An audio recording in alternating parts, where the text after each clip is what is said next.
Your hometown station. I love my Dodgers on KHTS. 98.1 FM and AM 1220.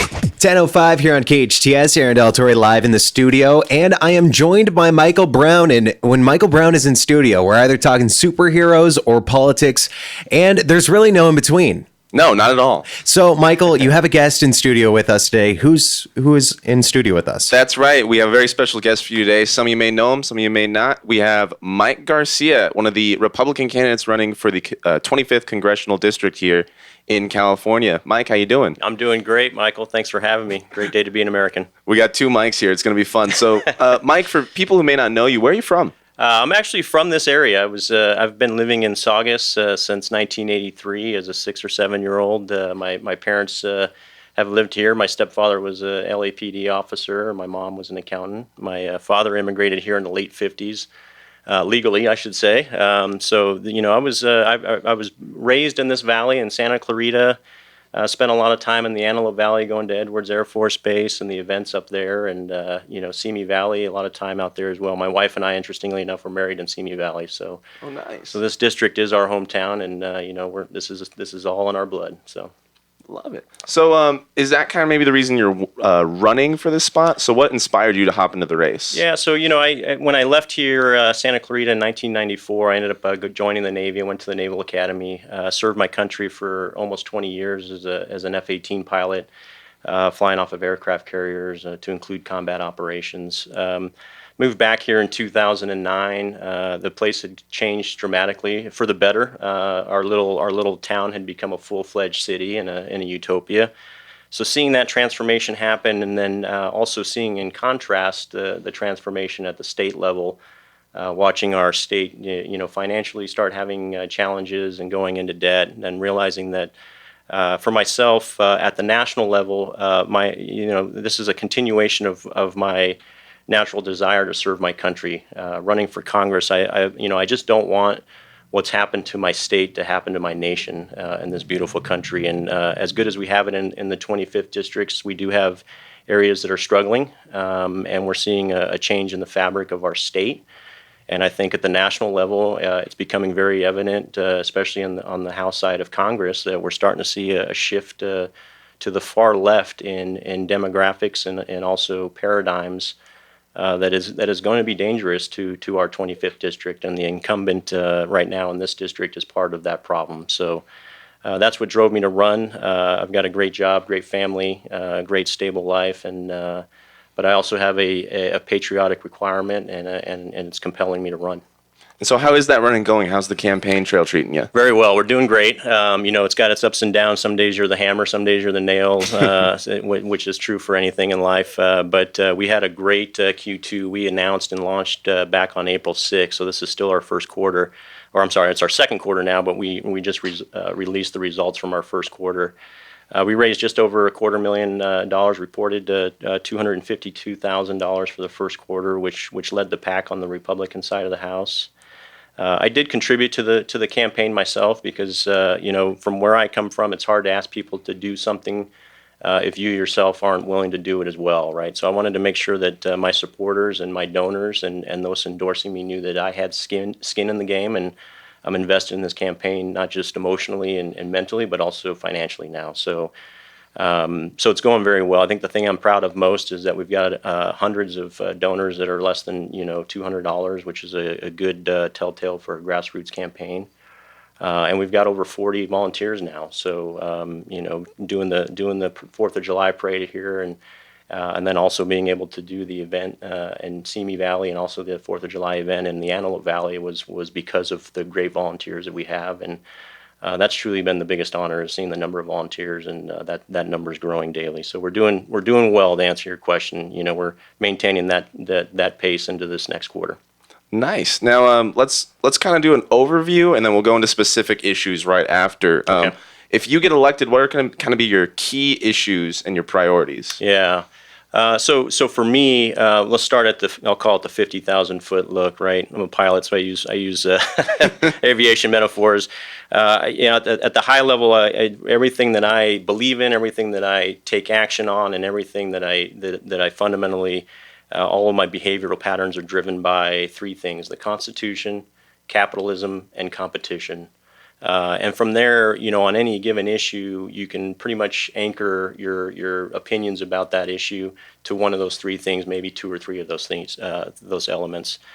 So for me, I think our nation as a whole has forgotten what's in the Constitution. I think there's parts of the Congress, especially this current House, that has forgotten what capitalism is and what it means. There's a socialist movement afoot. That's not hyperbole. That's truly happening. And competition is good. Anyone that says competition is not good is probably either not providing a good service or a good product, and they're fearful of it. So that being said, at the 50,000 foot, if you take another step lower, I think the three big priorities for me as a congressman are going to be national security, especially in this district with so much aerospace and defense. Not only in Palmdale and Lancaster with the big primes up there in the form of Northrop and Lockheed, but also the lower tier supply chain that they all feed off of here in Santa Clarita, but also in Simi Valley. That is the lifeblood of this district.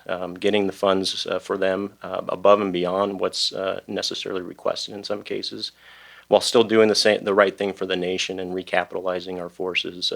Few people realize now, but we've been in war for 20 years now, since 9/11, and our troops are tired.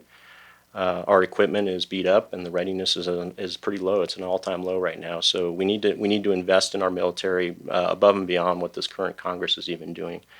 So that's thing one. And obviously within national security, there's the border issue, and we can talk about that later.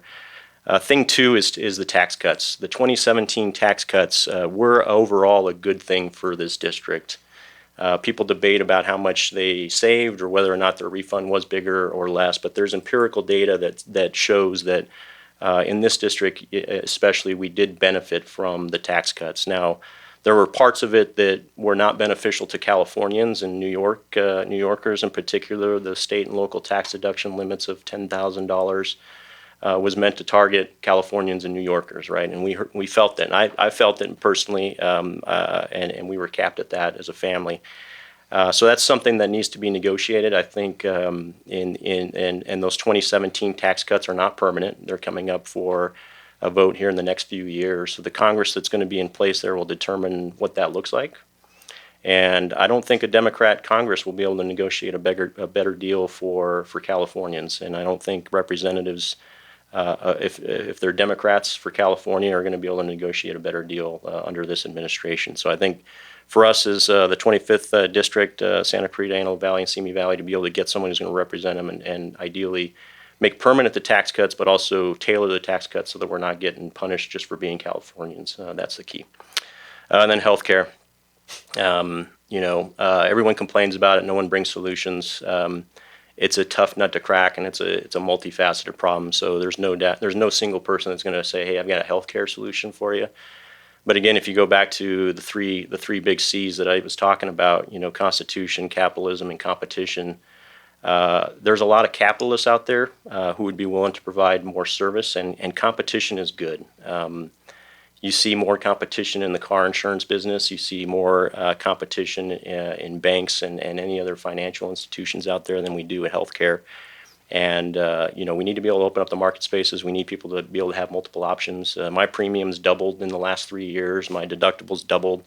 My son Preston, who's 13, he was complaining about bad eyesight, and we went to 4 different doctors, an ophthalmologist, and then a specialist down at UCLA Medical Center. And in the end, he got Walmart glasses. That was the answer, right? So we spent $5,000 plus to get Walmart glasses. And there's something wrong with that system where first of all, they don't tell you how much you're going to be charged for it until you get the thing in the mail, 2-3 weeks later. That's an unusual environment. That's not any other business would be going under. So more competition is good in that case for healthcare. So those are the top big 3 priorities. Gotcha. And I want to talk to you more about healthcare in just a second. But before we do that, I want to rewind. You mentioned the immigration. You actually had a chance just recently to head on down to the southern border, see what's going on there. First of all, how was that trip? And second of all, how has that trip kind of shaped your view towards immigration policy? Yeah, good question. So, I was down there Friday. We were in what was called the Yuma sector, so just south of Yuma, and it was hot, 115 degrees, and it's a brutal environment down there. It's a truly dangerous situation. in some ways it was an eye opener. In some ways it was what I expected. What we got to see was an area of the border where there's actually, in one piece, no wall, and then in another piece there was a wall that was 30 years old and falling apart. Then there was a 15-foot wall and a 30-foot wall. So we'll do a full debrief of that trip. Hopefully we can get something to KHTS. Please. What I walked away with was, it's a solvable problem, right? There's sections of that barrier or of that border where the barriers have not been penetrated, right? So there is an answer. It's not just a single wall, it's a wall and then a fence and then a chain link fence behind it. So it's a 3-layer defense system, and it is practical, it's doable. The folks down on the border, the agents down there are good Americans. They're trying to do the right thing. They're asking for resources and they're not getting them. The folks that I was talking to, they have a $6 million a year budget, and 80% of that goes to trucks and fuel. And so when Congress, when they ask Congress for money and Congress says no, and fortunately the bill passed, but our current representative voted no to give $4.5 billion to augment the current budgets, and that's a slap in the face to the Border Patrol agents and the folks down there, and it's definitely not good for the folks who are in the detention centers and the folks coming across the border illegally. So, we got to stop incentivizing people to come here. We got to stop promising people free healthcare, free education. But we also need to enforce the current laws, and we need to finish the barrier, right? I hate to call it a wall because in some cases it is a wall. In other cases there are other ways to do it. So, but we need to finish the barrier, and a big chunk of that is obviously the wall. The plurality of the cost is a wall. So, but we can go into more detail on that later. Gotcha. So now let's hop back forward. Healthcare. There was an event on Saturday where you and 3 of the other Republican candidates were, discussing issues, and you likened the solution to the healthcare problem to auto insurance. Could you maybe go into that and kind of go deeper into your view of how we can maybe address the healthcare issue? And obviously there's differences, right? But here's the reality, right? When you get into a car accident and you total your car and you hurt somebody, or God forbid you kill someone, the magnitude of that bill is hundreds of thousands of dollars in some case. It's not much different than having a surgery for I'll call it a routine surgery. You come out of that hospital with hundreds of thousands of dollars of bills in some cases, or a long-term ailment, right? So, but what's interesting is when you look at your auto insurance bill, you're paying $800,000 a year, or $800,000 for 6 months, depending on how good of a driver you are, right, and what you're driving. And your deductibles aren't $7,000, $8,000, and your premiums aren't $8,000 a year like the healthcare. The big difference there is that when we sign up for healthcare at my company, when I'm asked here, what healthcare do you want, I get 3 choices, right? And in the car insurance world, I've got Progressive Flow talking to me on the TV. I've got a Gecko telling me what kind of insurance to buy. I've got hundreds, dozens of choices to choose from in multiple states. Some at the national level, some tied to banks. So they offer different benefits. They offer different levers and deductibles that I get to choose, right? Don't tell me what I need. Don't tell me how much I need to pay for certain things, and give me options. So that's why I liken it to that. It's the easiest way to relate to people, that it doesn't have to be 1 or 2 options. And the single payer stuff, in a single state is a really bad answer. That's going to lead to the opposite effect of what we want. Gotcha. Now we're talking about car insurance, cars. It's a little bit of a stretch here, but you're trying. Transportation. Yeah. We've got Santa Clarita is snugged between the 5 and the 14 freeways, some of the busiest highway freeways in not only the state but the country. Yep. And then you have people up in Palmdale, Lancaster, who basically rely on the 14. Right. With all the construction going on, with how it gets backed up, what do you think the federal government's role is in trying to kind of alleviate some of that and get things through? Unfortunately, I think the federal government's involved too much right now. I'm a Republican, so I believe in less federal government control of things in general, right? So I start there. But they don't know what's going on the 14, right? The people in D.C. Don't know what's happening with our I-5, with all the new lane revisions and the smoothing that's now going on there, right? So the people that know that are the people who are working here, the people who are serving on city councils, the people who are on the local boards and the state boards. You go look at how much money is being spent at the federal level for transportation initiatives. You go look at how much money is being spent at the federal level for education. The Department of Education it's the same thing. They're sucking up dollars that don't go to our kids in the classrooms, don't go to our teachers, right? So the short answer is the government's way too involved. The federal government's way too involved, and we need to download that authority and those decisions to the lowest levels possible. In some cases, that's a local city council that can do that for us. So, that's the right answer. That's always the right answer, by the way, in my opinion. There's certain issues, DOD and national security, you don't want to push that down to the lower levels, but for the most part, that's an 80% solution. Gotcha. And I'm glad that you brought up schools, because that makes it a lot easier to transition. I'm helping you with these transitions. This is perfect. Again, at that event, they were asking you to cover huge things in just a minute time. One of those things, somebody asked you, how do we fix our public education system? And they gave you 60 seconds. Right. Yeah. So have a little bit more than 60 seconds now. First of all, what do you think the state of public education is right now? Yep. How can it be fixed, and do charter schools play a role in that? Yeah, so the 25th district is interesting because you have areas that have excellent schools, right? I'd say Valencia and Saugus and Santa Clarita in general has just phenomenal top tier public schools. And then you have areas I'd say in the Antelope Valley where that's not the case, and they need more help. So it's a disparate set of data points on the education spectrum there. Simi Valley's in relatively decent shape, but they also could use help down there as well. I'm fortunate enough to where my 13-year-old or 12-year-old now, soon to be 13, is going to a great school with great teachers. We have a great environment there. But I go back to my 3 C's, right? Competition is good.